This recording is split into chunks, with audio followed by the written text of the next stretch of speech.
with Lyndon LaRouche, February 14th, 2019. For those who don't know, and for those who have heard, Lyndon LaRouche passed away on Tuesday, February 12th, 2019, on Abraham Lincoln's birthday. There's a statement that was placed on the LaRouche PAC website, and I want to refer to it initially. And it says, Lyndon H. LaRouche Jr., philosopher, scientist, poet, statesman, economist, died on Tuesday, February 12th at the age of 96. It was the birthday of Abraham Lincoln, an American president Lyndon LaRouche loved and celebrated in his writings.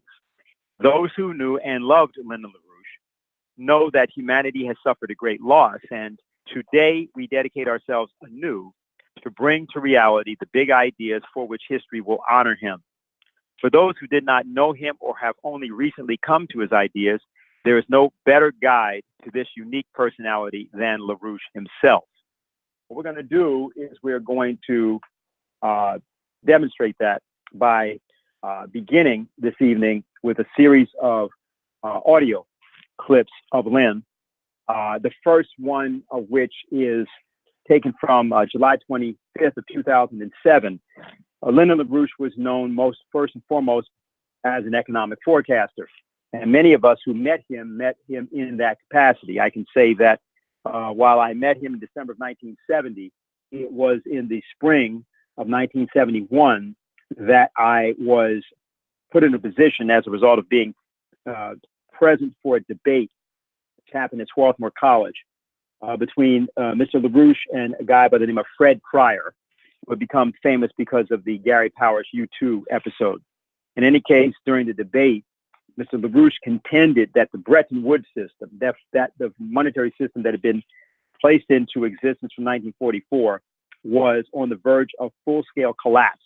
And anybody who remembers that time knows that there were economics books such as that of Paul Samuelson, Economics 101, which stated that there were built-in stabilizers that made it impossible that there could be anything remotely like the Great Depression or a breakdown of the monetary system that would ever happen again.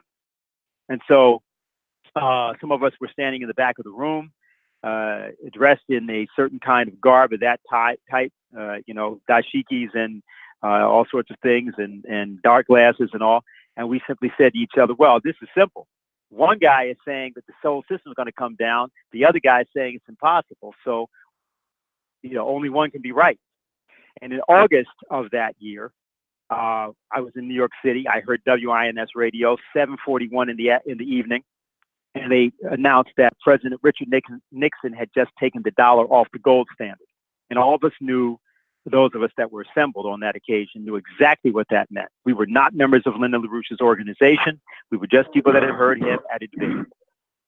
That was how he was known. He became notorious for his ability to do that and severely hated.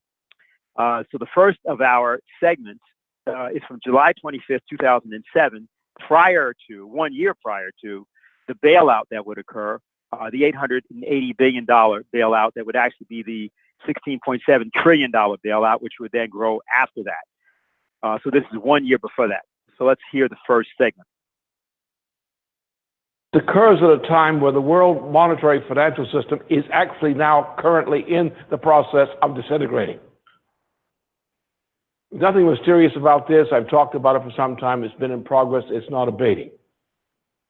What's listed as stock values and market values in the financial markets internationally is bunk. These are purely fictitious beliefs. There's no truth to it. The fakery is enormous. There is no possibility of a non-collapse of the present financial system. None. It's finished now. The present financial system cannot continue to exist under any circumstances, under any presidency, under any leadership, or any leadership of nations. Only a fundamental and sudden change in the world monetary financial system will prevent a general, immediate, chain reaction type of collapse. At what speed, we don't know, but it will go on and it will be unstoppable. Probably the most eerie and notorious of one of the most notorious of LaRouche's forecasts occurred on Columbus Day, October 12th, 1988. He was in Berlin at the Kempinski Hotel, and he asserted that he had an idea and a plan for the reunification of Germany. This is a year before the Berlin Wall came down, and a project, then generally speaking entitled Food for Peace, which would allow the United States to work with the Soviet Union to avert thermonuclear war. Can we hear that clip?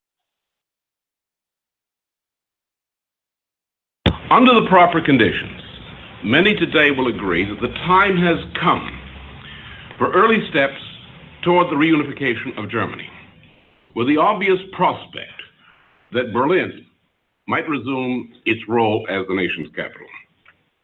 For the United States, as for Germans and Europe generally, the question is, will this reunification process be brought about by assimilating the Federal Republic into the East Bloc's economy or economic range of influence? Or can it be accomplished in a different way? In other words, is a united Germany to come into being as a part of Europe from the Atlantic to the Urals, as President de Gaulle proposed, or as Mr. Gorbachev has desired, a Europe from the Urals to the Atlantic? I see the possibility that the process of unification could occur precisely as de Gaulle proposed. I base this possibility on the reality of a terrible worldwide food crisis which has erupted during the past several months and which will dominate the world's politics in every part of the world for at least 2 years to come. The economy of the Soviet bloc itself is a terrible and worsening failure. In Western European culture, we have demonstrated that the successes of nations of big industries depends upon the technologically progressive independent farmer and what is called here in Germany the Mittelstand. Soviet culture in its present form is not capable of applying this lesson. Despite all attempts at structural reform, and despite any amount of credit supplied by the foolish West, the Soviet bloc economy as a whole has reached the critical point. At its present time, in its present form, it will continue to slide downhill from here on, even if the present worldwide food crisis had not come into being. I do not foresee the possibility of genuine peace between the United States and the Soviet Union earlier than 30 to 40 years from now. The best we can do in the meantime, in the name of peace, is to avoid a new general war among the major powers. This war avoidance must be based partly upon armed strength and our political will. It must be based also on rebuilding the strength of our economies. At the same time that we discourage Moscow from dangerous military and similar adventures, we must heed the lesson taught to us by a great military scientist from about 400 years ago, Niccolo Machiavelli. We must always provide our adversary with a safe route of escape. We must rebuild our economies to the level at which we can provide the nations of the Soviet bloc an escape from the terrible and worsening effects of their economic suffering. Now, you have to note that no one, absolutely nobody else in the world had an inkling that 1 year later, November 9th, 1989, the Berlin Wall was going to come down. And that this forecast of LaRouche was preceded by his, in 1983, asserting that if the Soviet Union rejected the proposal that LaRouche had devised and that President Ronald Reagan proposed of what was then called the Strategic Defense Initiative, that their economy would collapse in 5 years. As he was wont to say, well, I was wrong. It wasn't 5 years, it was 6. The next thing we will do is give an idea of something, an idea that LaRouche, Lyndon LaRouche did not advocate the kind of economic reform policies of anyone else. And when he discussed things like infrastructure, he didn't really discuss infrastructure the way that people think about it. Build a new road, build a new dam or a highway. He discussed the idea of new economic platforms. This is an example from July of 1978 of a proposal that Lyndon LaRouche put forward of this type. So can we hear that next clip?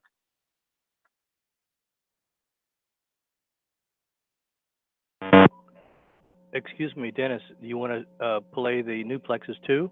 That's Newplexes 1. Okay, sorry, here we go. What are we going to do? We're going to build Newplexes. We lay it out to us.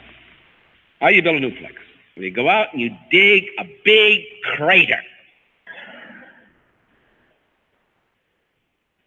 You lay a big footing, unless you've got bedrock, which you even that off. You don't even care what the terrain is like. Makes no difference. Wherever you are, blast it out, build a crater. Build a crater covering an area the size of a city of 500,000 people or 100,000 people.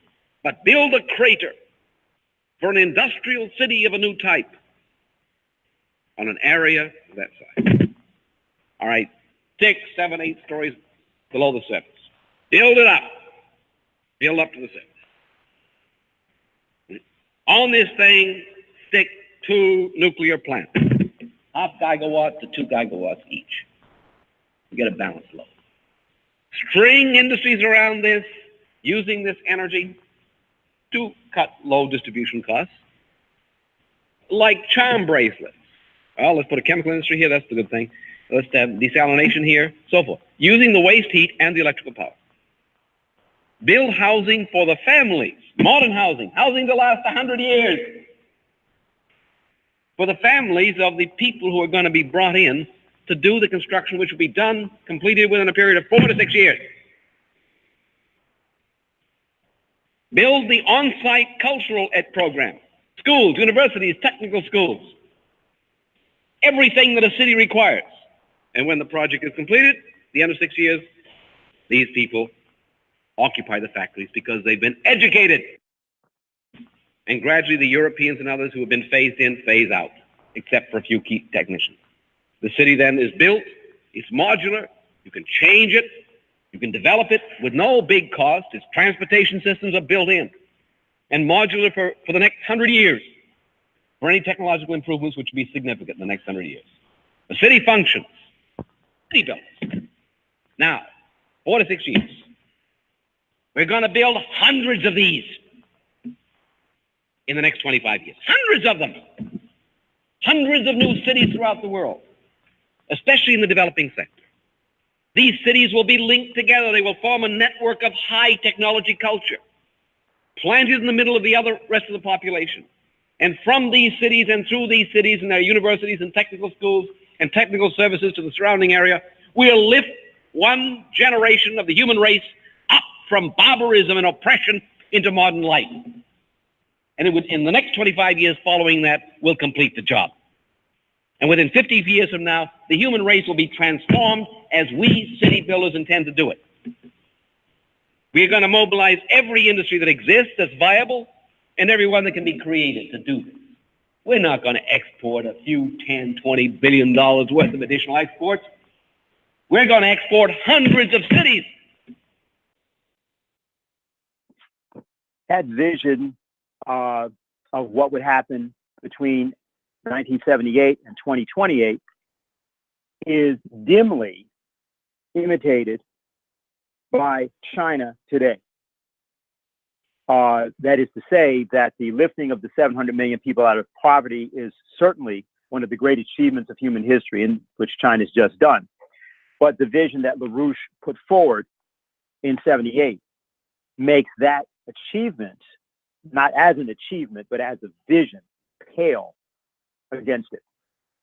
And it's important, I think, to recognize that it nonetheless, China did adopt, in dialogue with Lyndon LaRouche and Helga Zepp LaRouche in particular, this outlook.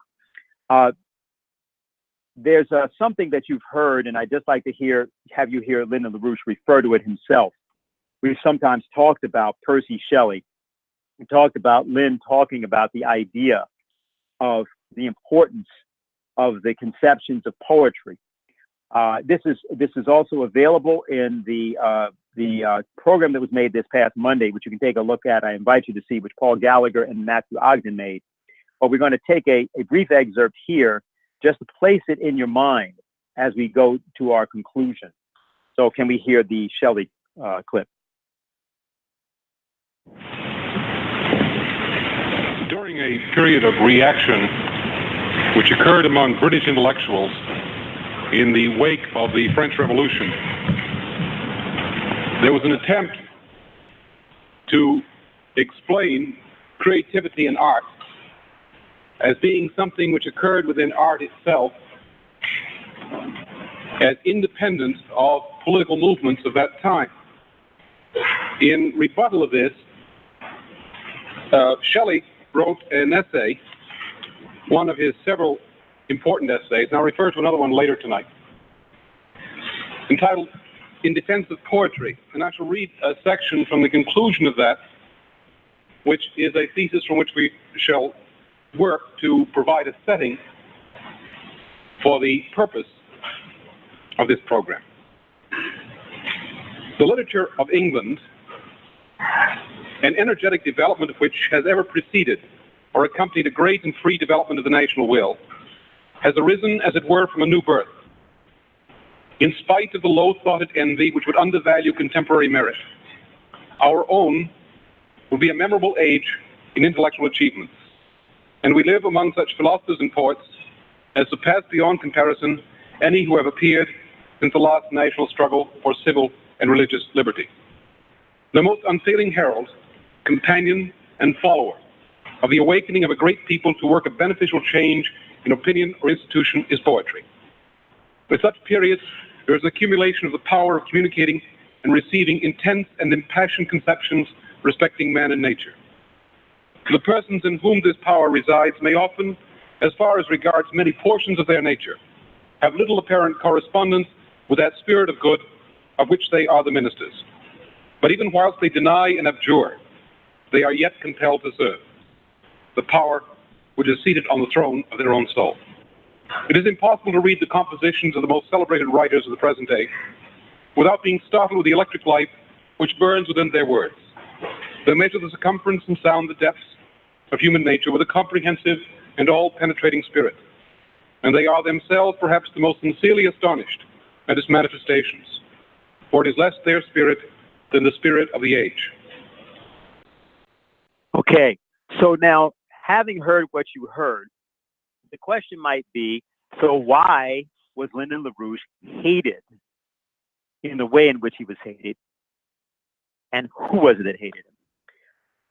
That will be our concluding segment, and in this segment, it's not that he tells you exactly why. He tells you what his view is of humanity, and I will submit to you that that is what his enemies hated. So could we hear the final excerpt? The organization having achieved a certain level of development, and the world requiring certain things from the organization could continue to grow. It should never stop.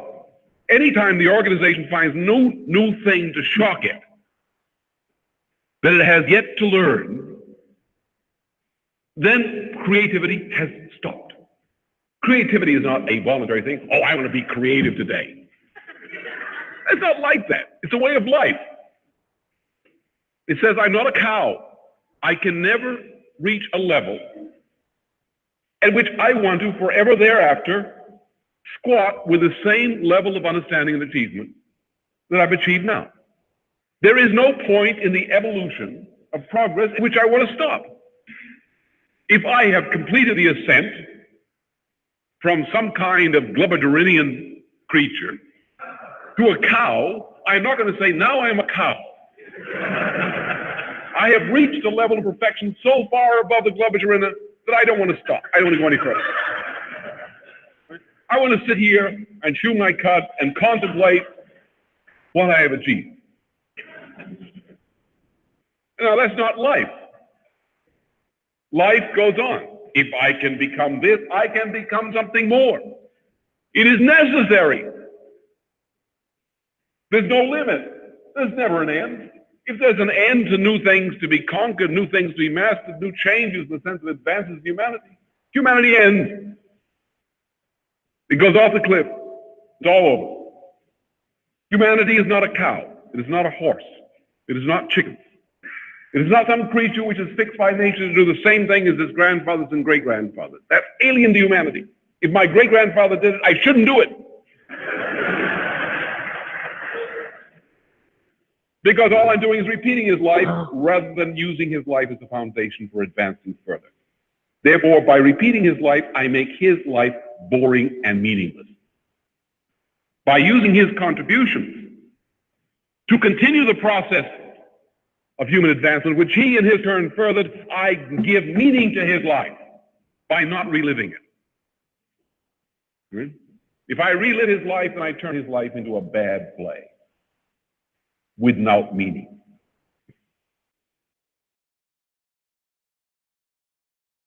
All right, so I think it's clear. And so we're going to now go to our keynote, which was Barbara, and we'll, after the keynote, we'll open up the lines, press star 6 to get in the queue, and we'll take questions or comments. So Barbara? Yes, you know, obviously I'm not going to try and replicate Lynn, although I would throw it out to everybody that the passion which you have just experienced is what we have to now bring to making his ideas a reality in this world. And if you think about that voice and that passion which you just heard, that's the voice and passion of political organizing, which can succeed right now for reasons which are very different than probably anything that we've experienced in your or my lifetimes before.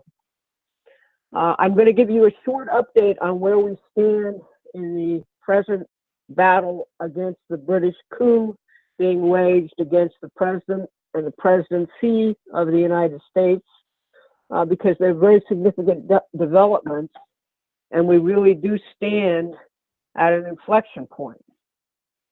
Today, Bill Buddy and Larry Johnson of the Veterans Intelligence Professionals for Sanity produced a new study of the so-called spear-phishing attack by the Russians on the Democratic National Committee and John Podesta, which is the foundation of the British coup, which we've all been experiencing for the last 3 years. And what Binney and Johnson do in their new piece, which has been published on Pat Lang's blog, which is called Six Semper Tyrannis, and also at the Gateway Pundit, is that they prove definitively that there was no Russian hack by taking the WikiLeaks files, which were the files which consist of the DNC hack material, so-called, and proving that they were downloaded into a file format which is completely consistent with one form of download only, and that's to a thumb drive or a CD, meaning that someone took these files who had legal access from the DNC computers, and they were not obtained through a hack traveling over the internet. That's the new finding, the new experiment which Bill and Larry Johnson conducted. In the article, they go through their previous experiment, which proved that Lucifer 2.0, the persona who essentially released the original files, was a fabrication based on the facts that the files, the Lucifer 2 files of the so-called hack, have an internet speed which is completely, again, consistent with being downloaded onto a thumb drive or a CD or some other legal apparatus, as opposed to being hacked over the internet. They add to this the fact, which has always been true, that the National Security Agency of the United States did not say ever that they had definitive proof of a Russian hack. And of course, any internet hack, as has been demonstrated by the Snowden files and everything else we know about the NSA, the NSA would have known about it and would have been able to trace it and would have said, we have conclusive evidence that this was the Russians and this is how it happened. The NSA, of course, did not say this ever. It's my understanding the bill is going to be speaking at the conference of the Schiller Institute, which is going to be coming up on Saturday, and we'll have a lot more to say about this. But for now, everybody should read the article. It's dynamite. It's called Why the DNC Was Not Hacked by the Russians. Again, it's on Pat Lang's blog or at the Gateway Pundit. So essentially, the very foundation of the coup has just been blown apart in a way which I think is completely irrefutable. And it's very important the way this was done, because you can look at different aspects of this coup. You can look at the illegalities at the top of the Department of Justice. You can look at the FBI. You can condemn things which were clearly completely out of line, but still believe that the Russians tried to hack the election and should be infinitely punished for that. And that, after all, is the entire orientation of this coup. We've demonstrated in our own writings that most of the Steele dossier and aspects of how this was done was already in operation beginning in 2014 with the Ukraine coup and what the British were doing in terms of writing about that, establishing their propaganda lines, establishing their cyber ops, everything else, and showing that this whole thing really has been a 2, 3, 4, 5-year operation rather than that part of it which we've actually seen today. So this is very big. The second thing which has happened, which is shocking, and I think we have to really use in our favor, is what I will call Andrew McCabe's attempted redemption tour. The fired deputy director of the FBI is now on a book tour. He's written a book, and he did a 60 Minutes interview, which will air this weekend. And in it, he openly admits that he and others, including Deputy Attorney General Rod Rosenstein, tried to launch a full putsch, a coup, here in the United States, replete with plans to entrap the president and invoke the 25th Amendment in what we'll call the 8 days in May of 2017, those 8 days following President Trump firing James Comey. The headline for this part of it should be, yes, we admit we planned and implemented a coup d'etat in the United States. I'm saying that as Andrew McCabe. I'm the guy who did this, and we did it without the slightest bit of evidence anywhere to support it, other than our hatred of Donald Trump, our political disagreement with him, and the sloppy and fabricated piece of work paid for by Hillary Clinton and produced by British intelligence in the Obama White House, commonly called the Christopher Steele dossier. Really, I think this is highly significant. If you watch the coverage of it today, a lot of people are really, really shocked. We've been saying it. We've been on the inside of this thing, but you've got to think about the impact of this on somebody really listening to it for the first time. It's not like, Billy Mitchell talked about the coup that Wall Street was attempting to run against FDR. Here you have a section of the United States intelligence establishment working with a former president at the behest of a foreign power, the British, openly to oust a duly elected president and putting a plan of action into effect to do just that. This is what gave us Robert Mueller. Now, we also have this week the Senate Intelligence Committee saying to NBC that there's nothing there in terms of collusion between the president and Russia. There never was anything there in terms of collusion between the president and Russia. This is very significant because this is supposed to be the establishment committee.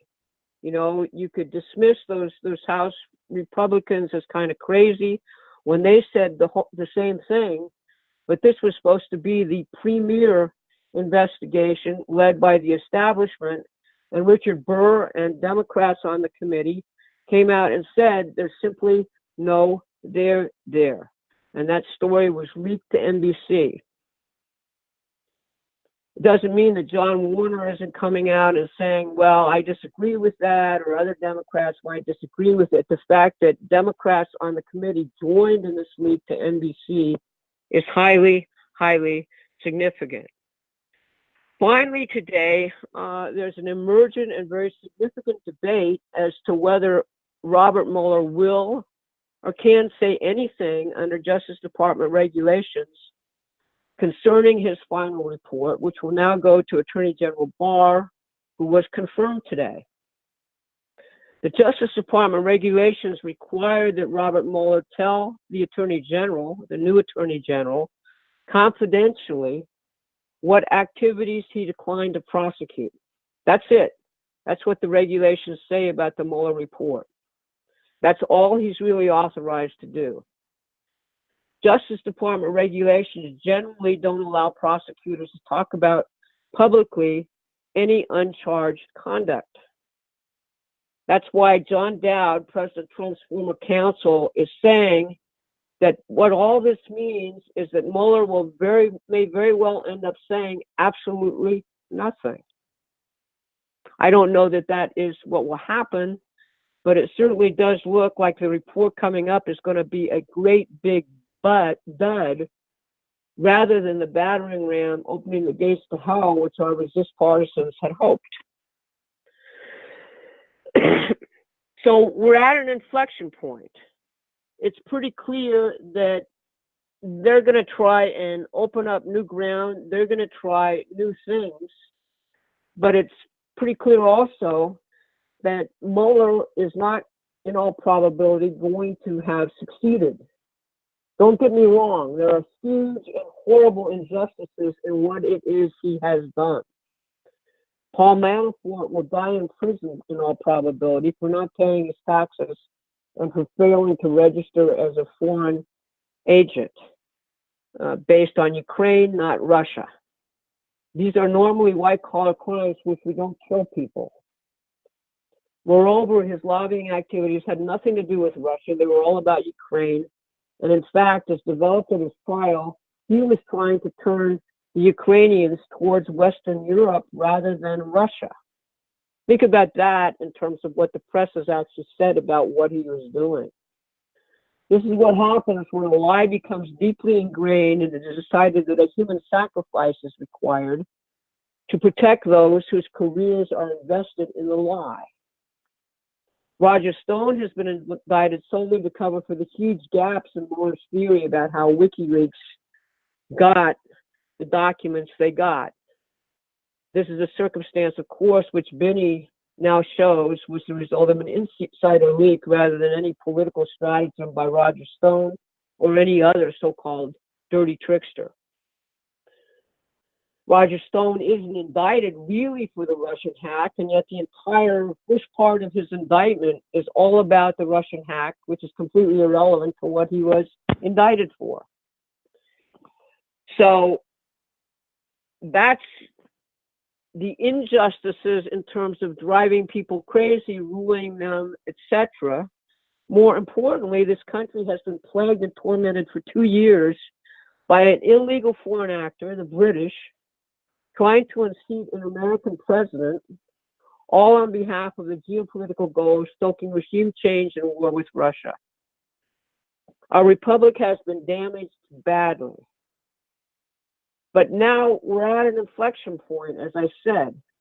And if we can move the needle of popular outrage, if we can ensure that pragmatic politics, the kind of thing that happens when you're just exhausted from this type of continuous battle, if we can ensure that that doesn't take over and we can bring Lynn's passion to this fight and not allow the criminals to walk away, we will have righted, I think, our republic and created the basis for prosecuting the very people who created this entire mess.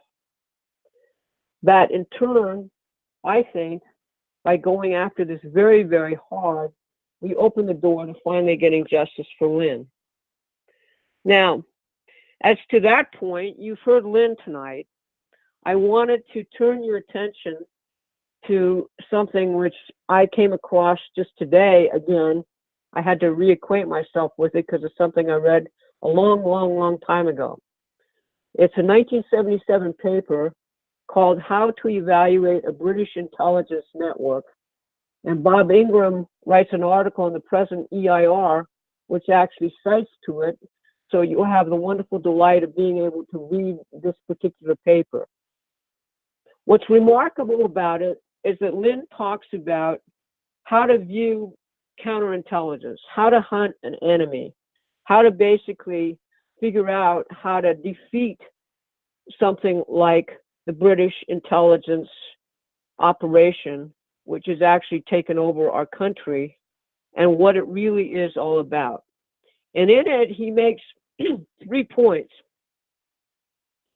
First, he says, you have to wait 1 second, I get a great.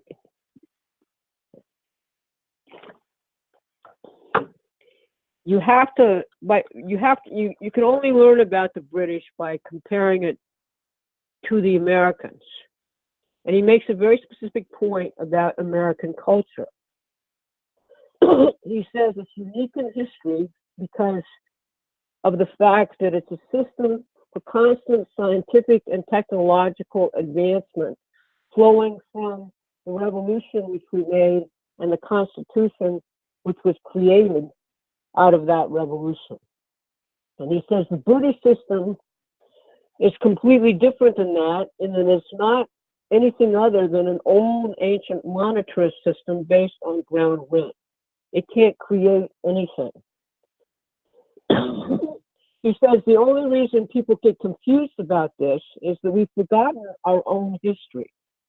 And we have adopted the alien British culture as if it is our own.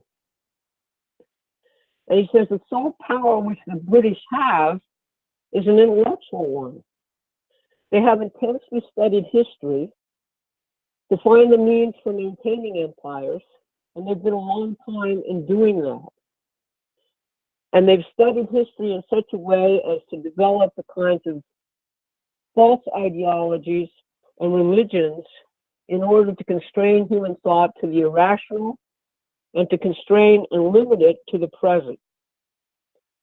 He says, with respect to the United States, they invented the myth of Jacksonian democracy and free enterprise to hide from us our actual history, which is located in the best of the humanist tradition of human history, of which the birth of the United States and its early years were the realization of a divine plan of human promise.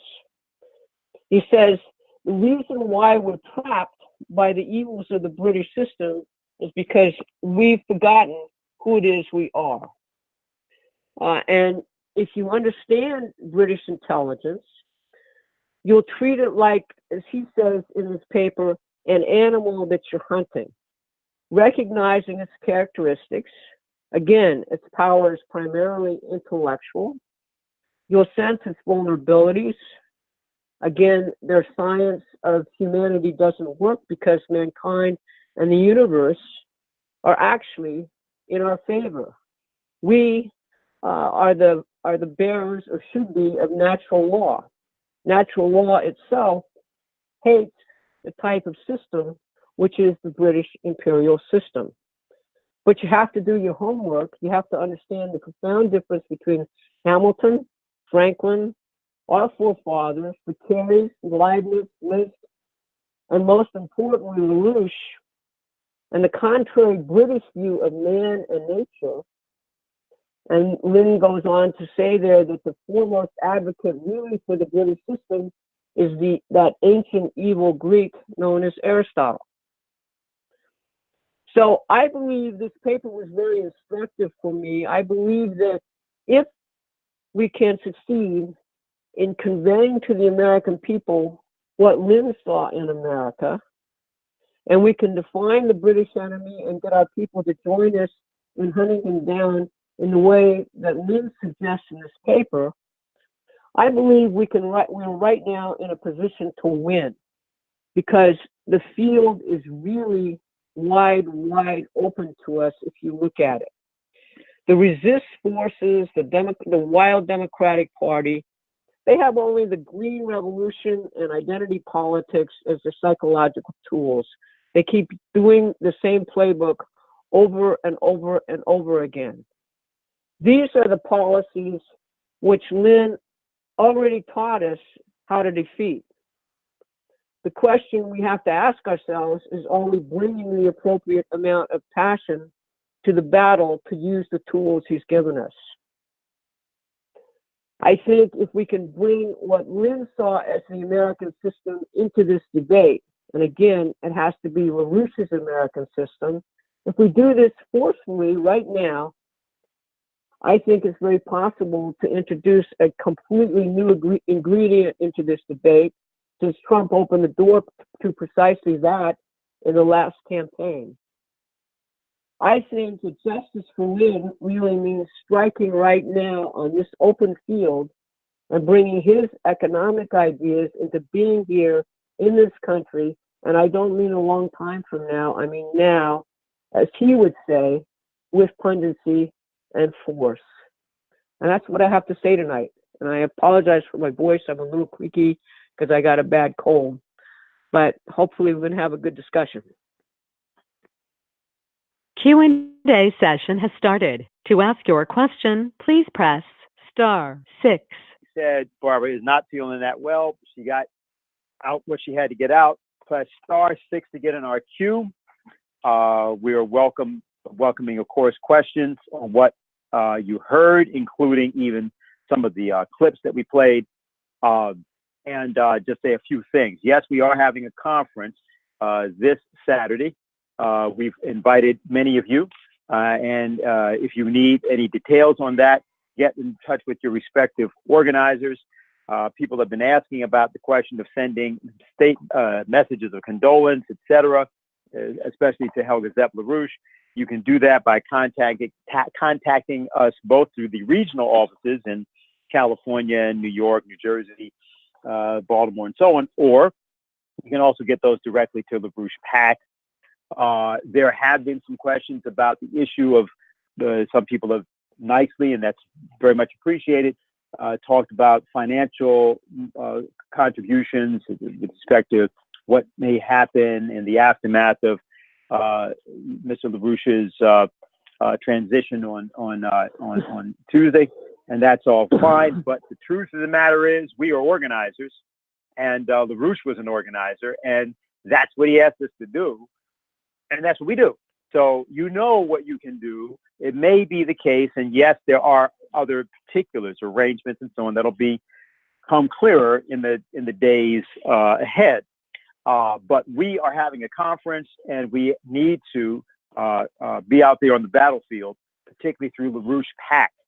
So people who want to do something should contribute to those institutions. It doesn't mean that we don't appreciate, and in fact, we do very much, the sentiment that people are expressing, but there's a lot that you can do, including right here on this phone call tonight. And so we're going to now go to our first question here. Okay, are you able to hear us? Hello? Are you able to hear us? I'm sorry, I had myself muted. Yes. Hi, Dennis, Barbara. This is Alvin here in New York. You know, there are many reflections taking place regarding Lynn and his effect on me as, you know, being involved with this organization. I never had the chance to shake Lynn's hand. First time I heard from him was the first time I began to understand what an actual keynote was, and that was at one of the national conferences back in the mid-90s. I believe it was around 95. And also the type of activity and ideas that were being generated throughout the entire day, where Lynn's keynote would echo throughout. And that was my first experience. I was not really, my involvement with the organization grew slowly over that time. but it was that keynote was a key moment for me. Now I never got to shake Lynn's hand, but over the past several years, I did have a chance to have numerous exchanges or that opportunity to engage with him in these fireside chats, ask questions, and of course, during his time after starting up and leading us in the Manhattan Project.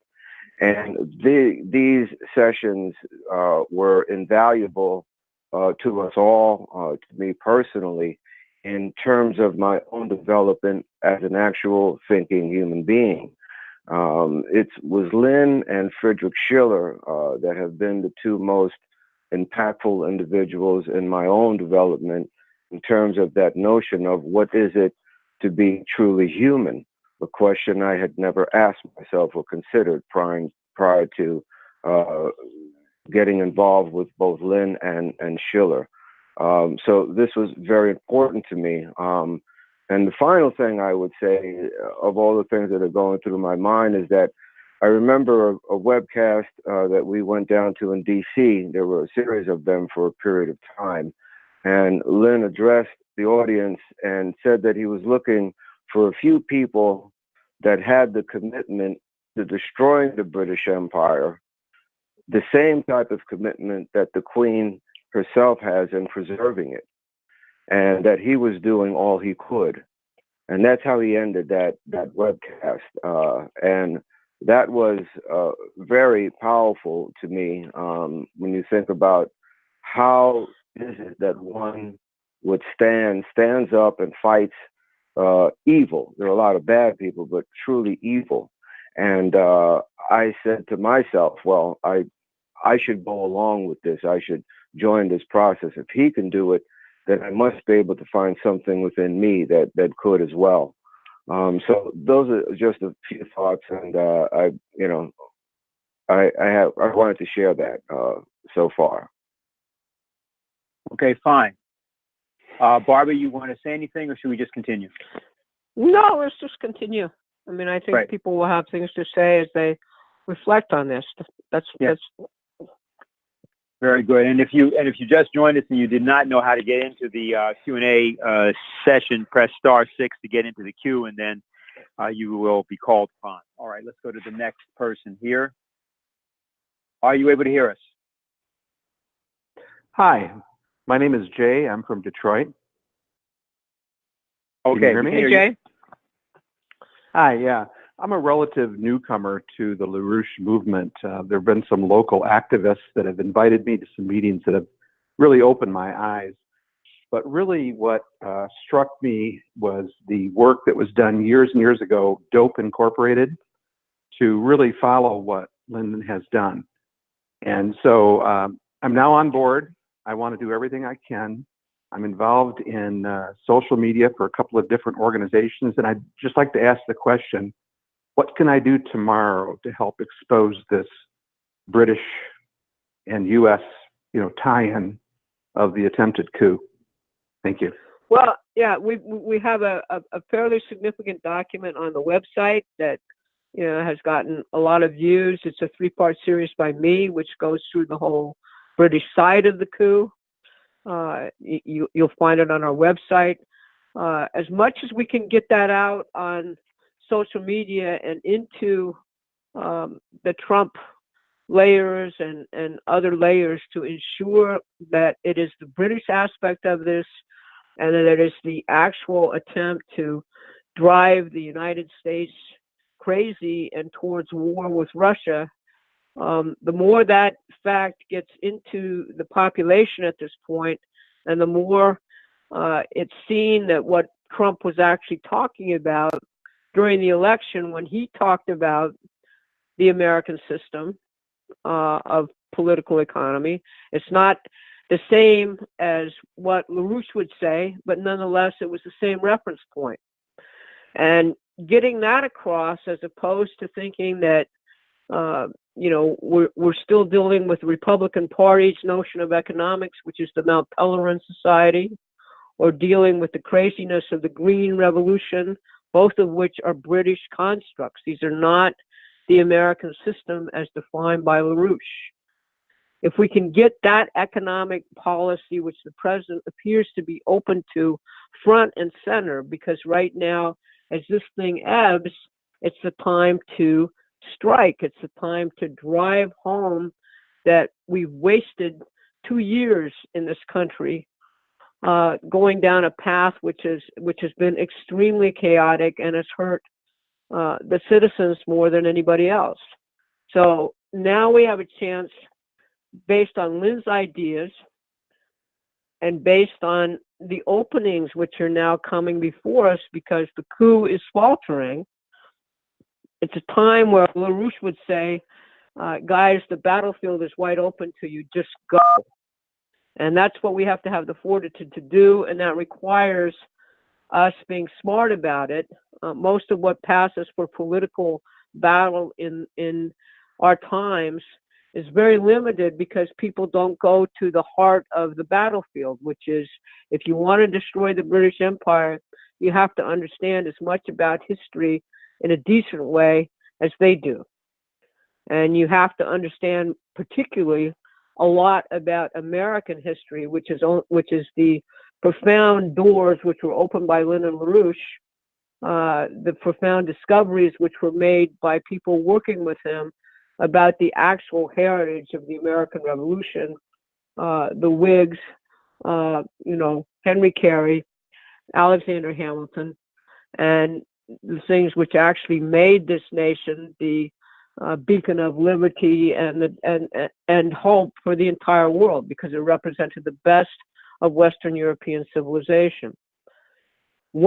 If that is what is in your heart and in your soul, and you take the time to do that, and as Lynn says, you hunt down the liars the lies which are at the heart of the so-called British intellectual tradition, you will have, essentially given yourself the means to defeat this stuff.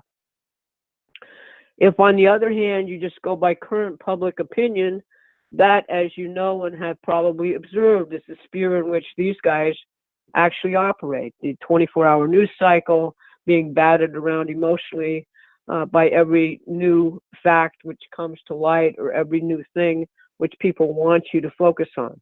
That's their battlefield.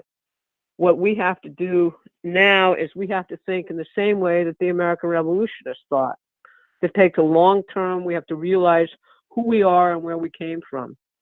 And that's what Lyndon LaRouche most certainly opened the door to an awful lot of people. That was his passion.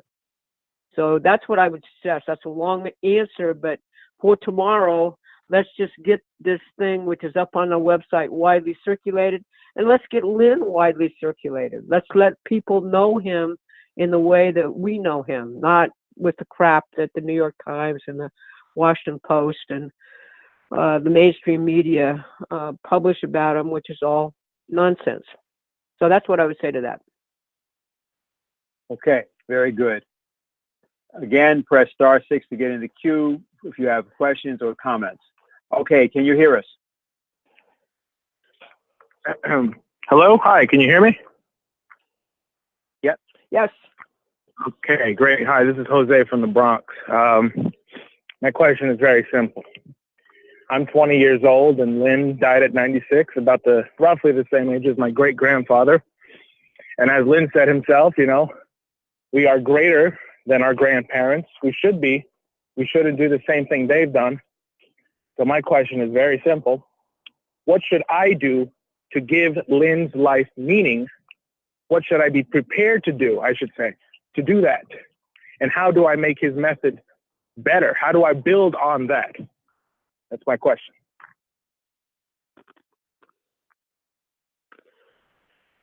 Well, it obviously, we lost a unique human being, and the issue before us is, first you have to basically say, well, what Lynn's basic challenge to all of us and to you also is, are you prepared to run the economy of the world in a way which will ensure that the next generation, 50 years hence, is living a more prosperous and happy life than we are?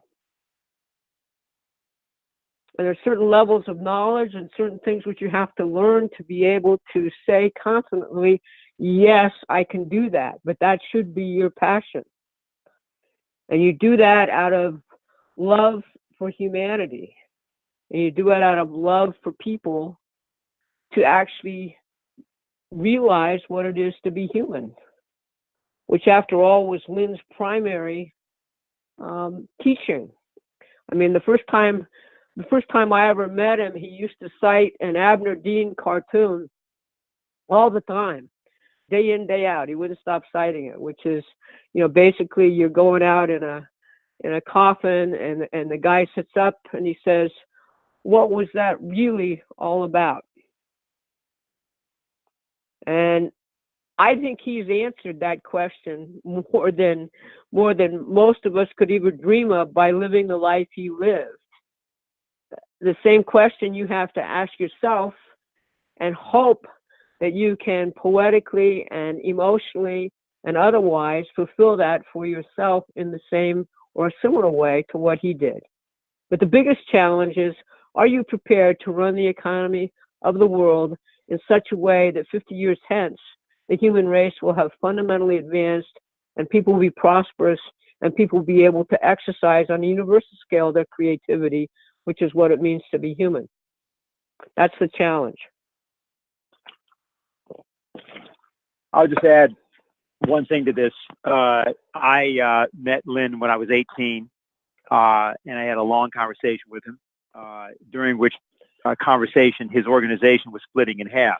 He didn't seem to actually be that concerned about the organization. Not that he was that concerned with me either, but I was asking him these questions and he thought they were important, and we talked for about 40 minutes. And I remember that we started talking and it was at 1:05 and it ended at 2:45. This was a big clock behind him. It was in either Ferris Booth Hall or another hall at Columbia. I never seen him before, but I had read some things by him. A little while later, about a year later, when I was leaving the Black Student Union, I was vice president of it at a particular college. I gave an interview with Lynn, and the student interviewed us, and I was 19 and he was 49 years old. And I remember that he said he was 49, 30 years older.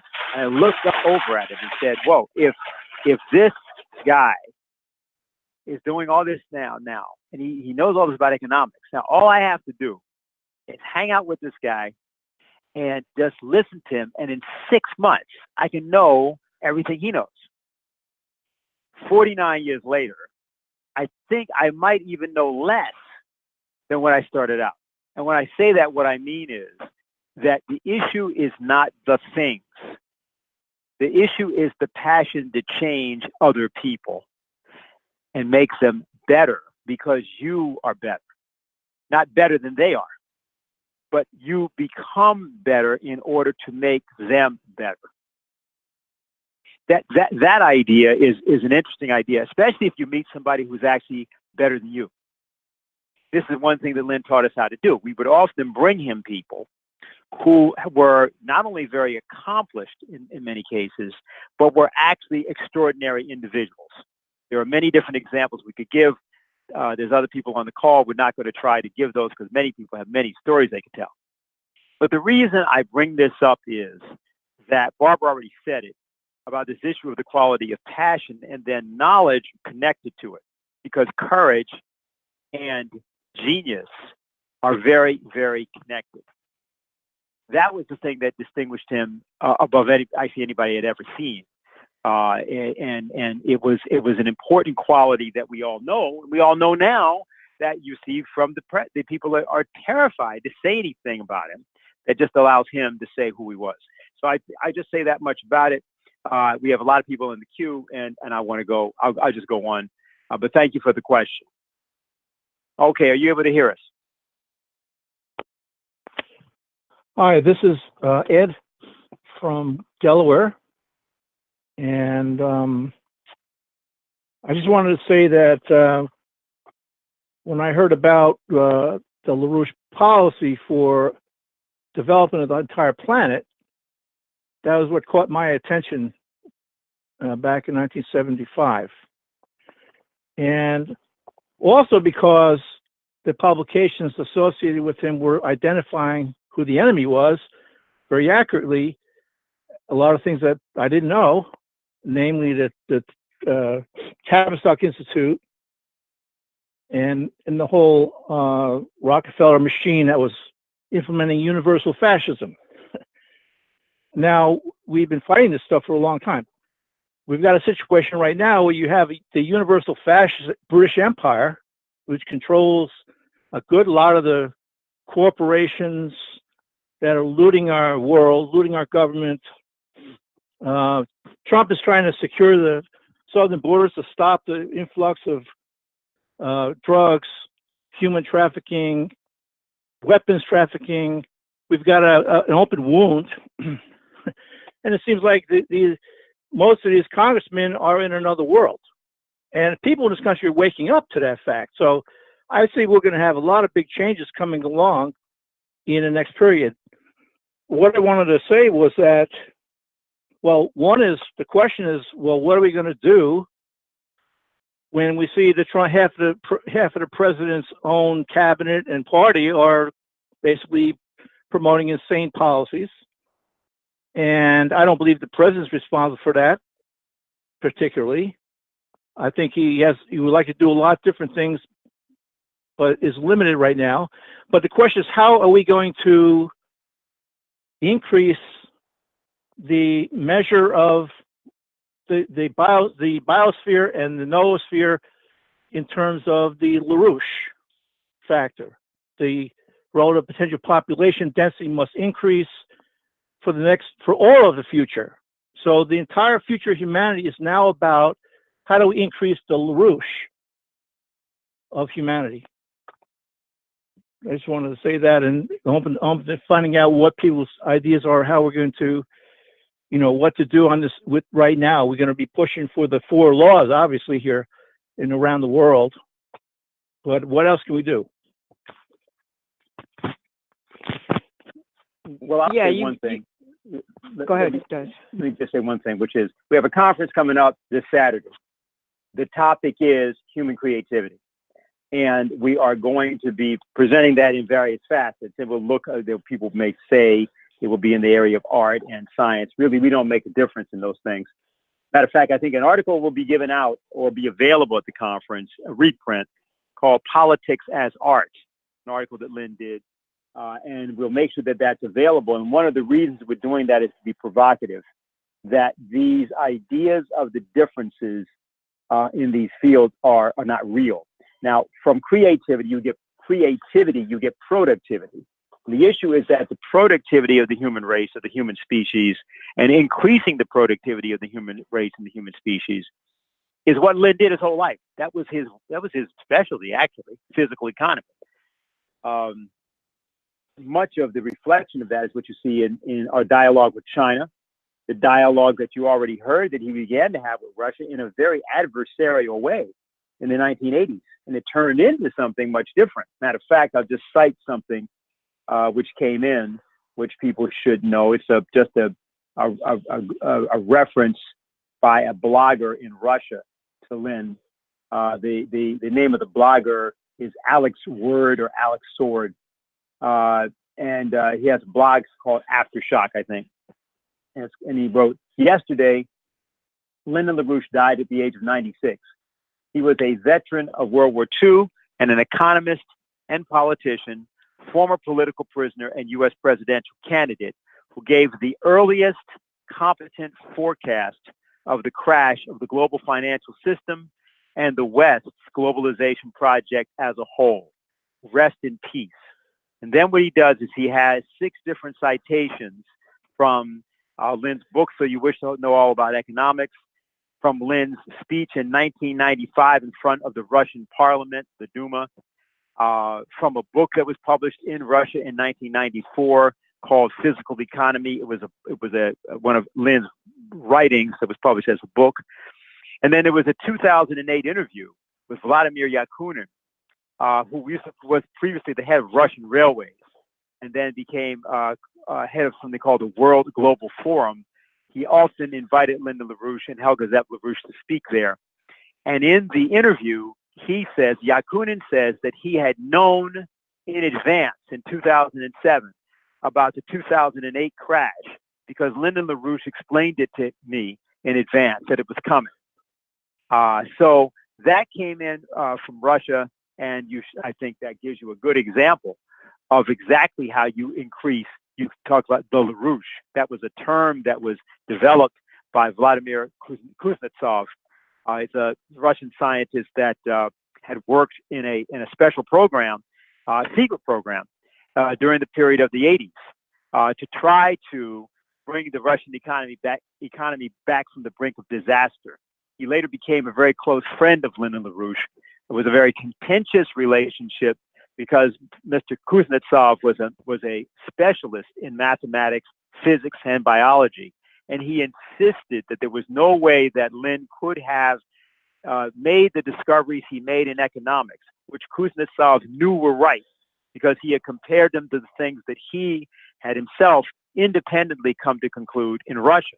And he said, there's no way you could have done that without an advanced knowledge of physics and mathematics. And you have to have formulated this within the domain of mathematics. And Lynn said, well, actually, I didn't do it that way at all. And there was this was in 1994. They had a talk about this in Russia. And it became sort of a fascinating exchange that went on for years about this question, in which Lynn kept insisting that mathematics was inferior to his method of thinking, which was based on the notions, as he once said, of poetry. I think this is very important to understand because only, shall we say, the best of the intelligence services of the world really understand that point. But Lynn was a master of that. And actually, during that dialogue, a man by the name of Suslov, who was the son of a very famous, back that time, Soviet era ideologue, or the guy that was in charge of ideological orthodoxy, he said during this dialogue, when Kuznetsov kept saying, you had to do it through mathematics, Suslov said, unless he's a genius. And that just hung in the air in the course of that dialogue. So I think that's what I would have to say. I don't know if you want to add anything to that. No, I think we should just keep listening to people who want to talk. Yeah. I think that's great. Okay, let's go to the next one. All right, are you able to hear us? Yeah, can you hear me? Yes. Am I on? Yeah, okay, great. Hey, yeah, I just wanted to say that Mr. LaRouche, honestly, you say we lost him. Honestly, I feel like he's with all of us now, and I feel like it's a challenge to all of us to really take his work to new levels.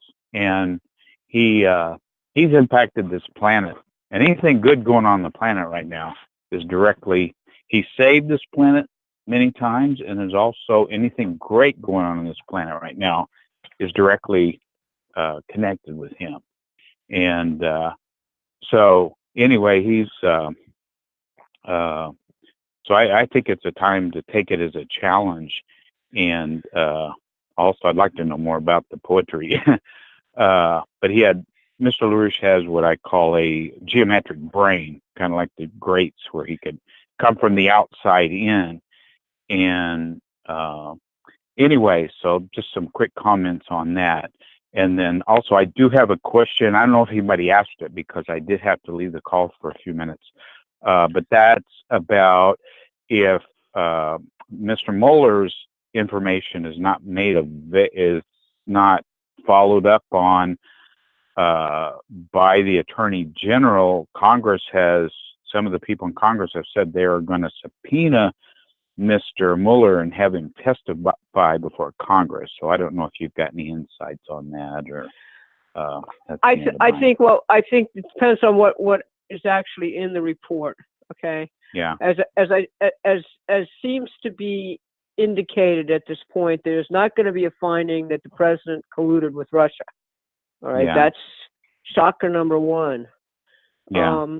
For everything we've been through for the last 2 years. Okay. Yeah. They may seek to subpoena him, but then the question becomes, these are rules which are Justice Department rules. Now, Barr has said he'll make as much public as he thinks he can under the rules, but it could very well be that Mueller doesn't say a whole lot. So what you then have is a situation, if you're looking just ahead a little bit, is how much do you think the American people are going to stomach if the conclusion is what it appears to be at this particular point? I think people are getting completely fed up by this insanity of the idea that we're going to have an investigation of the president for the next 2 years, and we're not going to do anything else in the country. And I think that's why I'm saying I think we're at a real turning point where if we dig in at this point and with a great deal of passion say, look, enough is enough, it's time to move on, but we're moving on with Lynn's policies in terms of the economy and where it has to go, I think we're going to find a wide open field.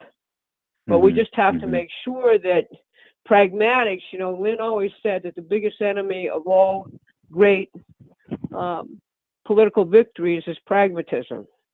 And that enemy is right there ahead of us in the form of saying, okay, the president's off the hook. We just went through 2 years of hell. Let's just forget about the whole thing and let it go. That's what cannot happen. Okay? That's absolutely what cannot happen. We have to basically say, this is what happened, this is why it happened, and the country has to take a different course, and we're going to take responsibility for ensuring that it's the course which does honor to Lyndon LaRouche. Yeah. And people are really hungry for hope and like direction. So I really see this as a great opportunity to really take this to the next level now. So there you go. That's exactly, you're seeing the same thing I am. Yeah. All right. Thanks. Okay. Thank you very much. All right. Can you hear us? Good evening. Hi, Barbara. It's Patrick from Connecticut. Hey, Patrick. And, I love everything that you're saying. I have goosebumps. But I just wanted to say a very quick thought. I joined the LaRouche PAC, I believe, in 2011 or 2012. And a year later, I was invited to Lyndon LaRouche's, I think it was 91st or 92nd birthday party in Leesburg. And Elliot was introducing me to Lyndon. And he pre-warned me. He says, please do not hug him. So anybody that knows me, that's, I hug everybody. But it was such an honor just to meet him, and it was like it inspired me to just go beyond the limits. But I just want to say something quick. With all that's going on, I got my group together, and I think we're like about 10 or 12 that are attending the conference. But what I did was I bought a card, a sympathy card, and I asked everybody if they can, sign it and give a donation to LaRouche PAC, in which they did. And I want to bring it Saturday, so it can be delivered to her. So this is our tribute to Lyndon from the little town of Coscott. That's great. Okay. Very good. Thanks a lot. All right. Are you able to hear us? Hello. This is Eric in Los Angeles. I just want to say that I'm thankful that that Lynn lived as long as he did, and the longer he lived, the more it fueled our movement and energized us for the task at hand, and it gave us that much more that we can go ahead with, that we can forge ahead with for the future, and that's all I want to say. All right, very good. All right, thanks you all. Okay, thank you. Okay, can you hear us? Hello? Yes. Yeah, this is Anne in Bay Ridge, Brooklyn. You know me. I feel that the good will always prevail in this world.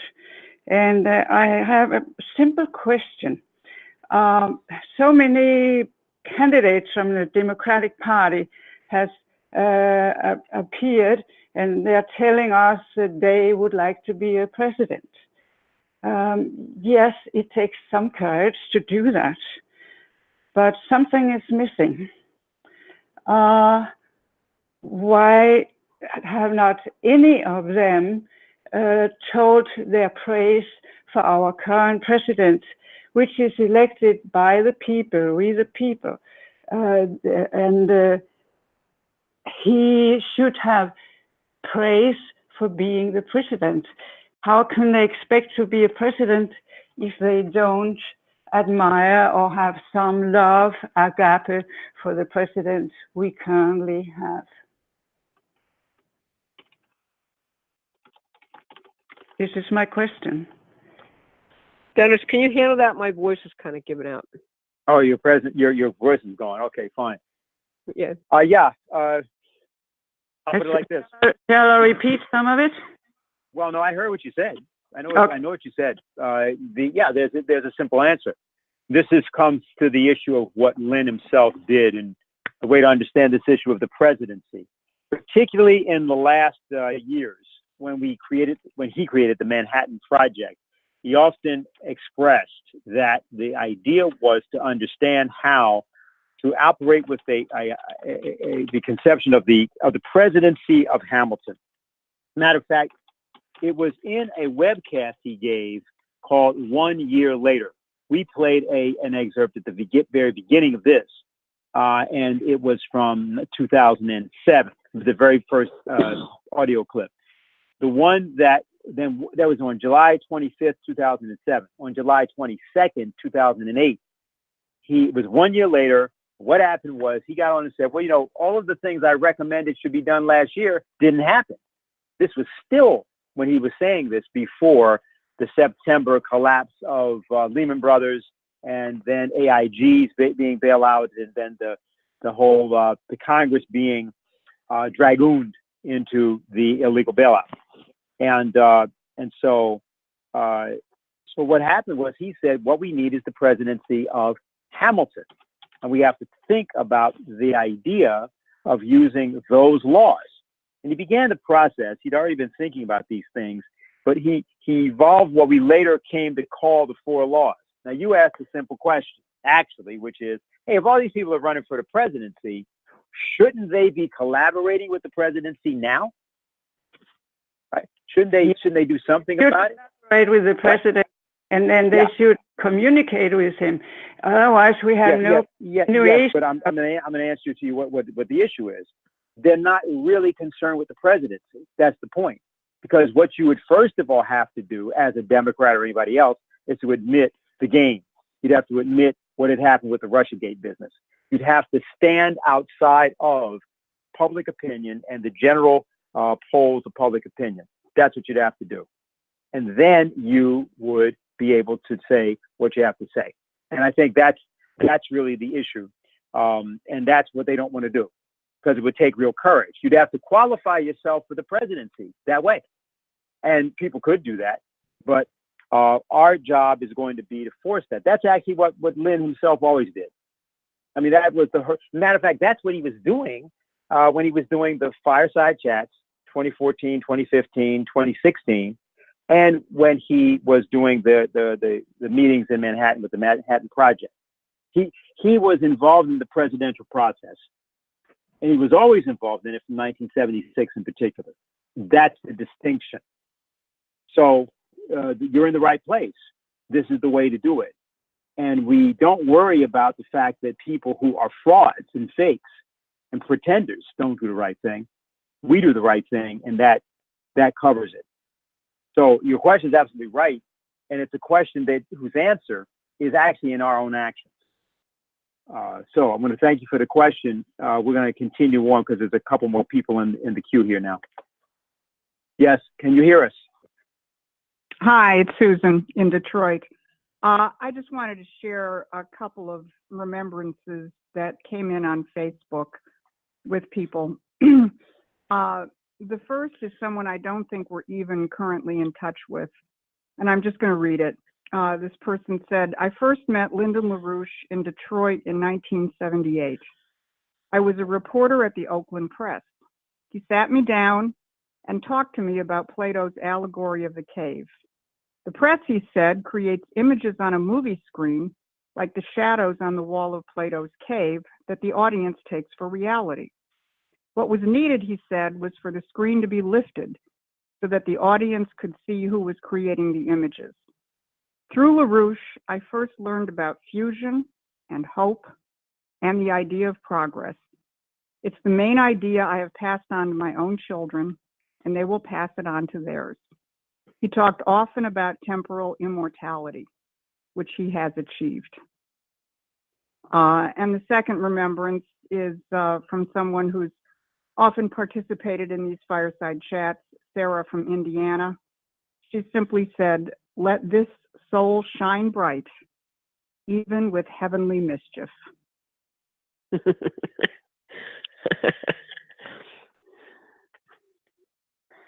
Yep. Okay, so basically that seems to be it in terms of the queue. That's everybody that's in. I think that's probably a good place, Barbara, to ask you for anything you'd like to say in closing. No, as I said, I think we're at a real turning point, and I'm very, very hopeful that if we bring fully to bear all of the weapons that Lyndon LaRouche has given us, we have a real opportunity to win in a way which I don't think I've ever seen in my lifetime, because I think it's just a wide, wide open situation.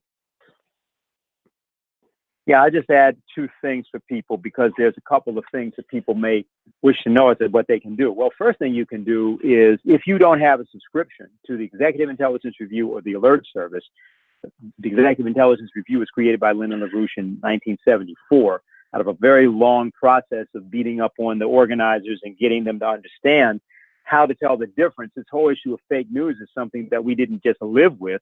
We defeated regularly and summarily. We created a daily briefing to do that, and then a weekly report, which was called the Executive Intelligence Review eventually.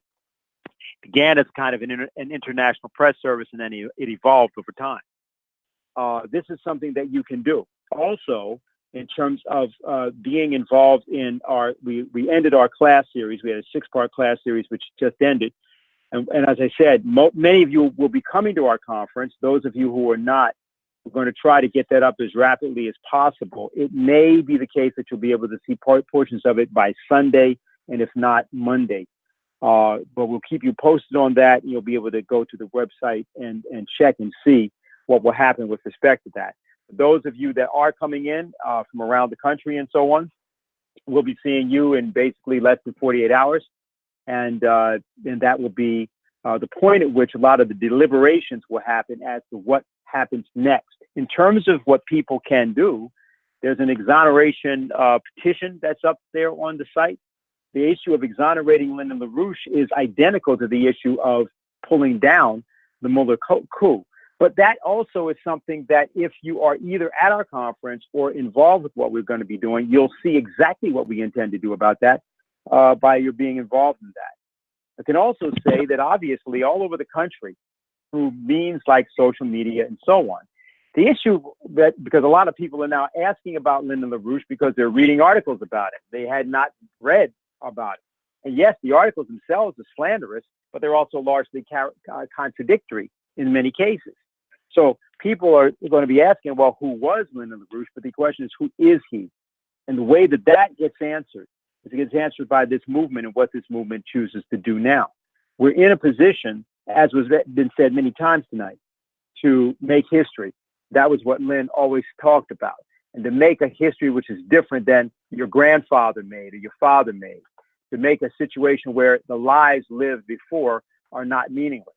We're in a position to do that. And that's exactly what this movement has always been dedicated to. The very thing that we're on here talking through, the medium is called the fireside chat. It goes back to FDR, Franklin Delano Roosevelt, the president that LaRouche increasingly in the last decades of his life referred to.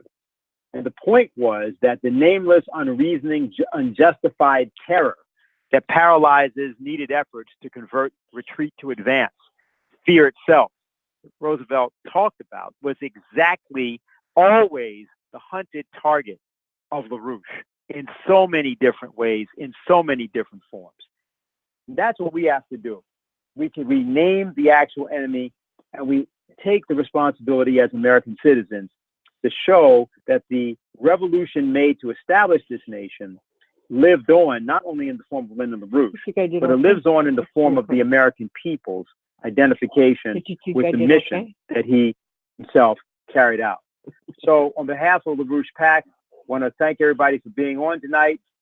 And we will see some of you here on Saturday in the area. And then we will be back in touch. We will have another phone call, I believe, on Monday evening, which is our regular phone call, and further discussion will happen at that time. This session is no longer being recorded. Good night. Goodbye.